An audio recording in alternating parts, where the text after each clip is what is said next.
Welcome to my dear friend. বন্ধুরা সকলে কেমন আছেন? আশা করি ভালো আছেন। সিভিল কনস্ট্রাকশন সাইডের ম্যাটেরিয়ালের ভিতরে অন্যতম ম্যাটেরিয়াল হলো স্ক্যাফোল্ডিং ম্যাটেরিয়াল।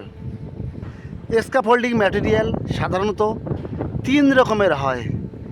একটা হয় কাপলক ভার্টিক্যাল, আর একটা এস ফ্রেম, আর একটা পাইপ অ্যান্ড ক্লাম। স্ক্রিনের সামনে যেটা দেখতে পাচ্ছেন এটি কাপলক ভার্টিক্যাল স্ক্যাফোল্ডিং। সামনে দেখতে পাচ্ছেন এটি কাপলক ভার্টিক্যাল। একে কাপলক ভার্টিক্যাল কী জন্য বলা হয়? ভার্টিক্যালের নিচে কাপ টাইপের আর উপরে যেটা আছে এটা লক।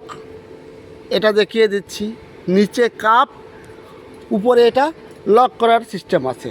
দেখুন, এই দেখুন লক করার সিস্টেম আছে। এটা কাপ, এটা লক করার সিস্টেম বলে এর নাম হয়েছে কাপলক। এই কাপলক ভার্টিক্যালের স্ট্যান্ডার্ড সাইজ কত কত সাইজের পাওয়া যায়। Standard size 1 metre, 1200, 1500, 2 metre, 2 metre 500, 3 metre. Cuplock ভার্টিক্যালের সঙ্গে যেটি লাগানো আছে হরিজেন্টাল, এটি লেজার পাইপ। এই লেজার পাইপেরও বিভিন্ন স্ট্যান্ডার্ড সাইজ আছে।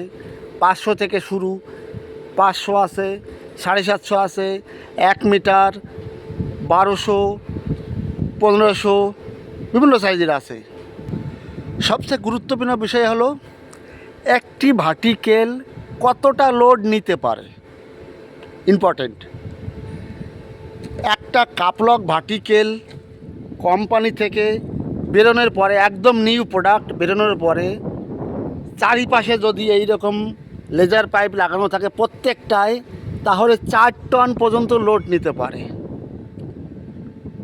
আর লেজার পাইপ দেখুন, একটা লাগানো আছে, একটার থেকে একটা ডিস্টেন্স 500, প্রত্যেকটাই লেজার পাইপ লাগানো থাকতে হবে, তাহলে 4 টন নেবে। নতুন ভার্টিক্যাল, পুরনো ভার্টিক্যাল কিন্তু 4 টন লোড নিতে পারবে না। পুরনো ভার্টিক্যালে আপনি 2 টন ধরে রাখবেন। এইবার একটা ভার্টিক্যালের উপরে আর একটা ভার্টিক্যাল জয়েন করা হয়েছে। একটা ভার্টিক্যালের উপরে একটা জয়েন্ট হলে 50 কেজি লোড ক্যাপাসিটি কমে যায়। এই স্ক্যাফোল্ডিং বিভিন্ন কাজে ব্যবহৃত হয়। স্ল্যাবের ক্ষেত্রে ব্যবহৃত হয়, বাইরে প্লাস্টার, ভিতরে প্লাস্টারের ক্ষেত্রে ব্যবহৃত হয়। এখানে যেটা ব্যবহৃত হয়েছে, উপরে দেখতে পাচ্ছেন একটা প্ল্যাটফর্ম আছে, প্ল্যাটফর্মে সাপোর্ট দেওয়ার জন্য এখানে ব্যবহৃত হয়েছে। এই স্ক্যাফোল্ডিং মেজারমেন্ট করতে হয়, কিউবিক মিটারও হয়, আবার স্কোয়ার মিটার হয়। যদি স্কোয়ার মিটার করতে হয় তাহলে কি করতে হবে? হাইট আছে, একটা ফ্লোর আছে 7 মিটার করে, 2 ফ্লোর আছে, 14 মিটার হাইট ধরবেন, আর ব্রিথ ধরবেন আপনি 7 মিটার।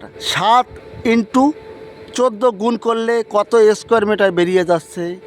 এইবার যদি কিউবিক মিটারে যান তাহলে কি করতে হবে? লেন্থ, ব্রিথ আর হাইট তিনটে গুণ করলে বেরিয়ে যাচ্ছে। হাইটটা আছে 14 মিটার, ক্লিয়ার? হাইট 14 মিটার পেয়ে গেলেন। লেন্থ আছে 7 মিটার, আর ব্রিথটা আছে 1200, 1.2 মিটার। এই তিনটে গুণ করলে কিউবিক মিটার পেয়ে যাচ্ছেন। সিভিলের যে কোনো বিষয় আপনি কমেন্ট করতে পারেন। আপনার যদি কোনো কোশ্চেন থাকে কমেন্টে লিখতে পারেন, অবশ্যই অ্যান্সার দিব। সুস্থ থাকুন, ভালো থাকুন। All the best.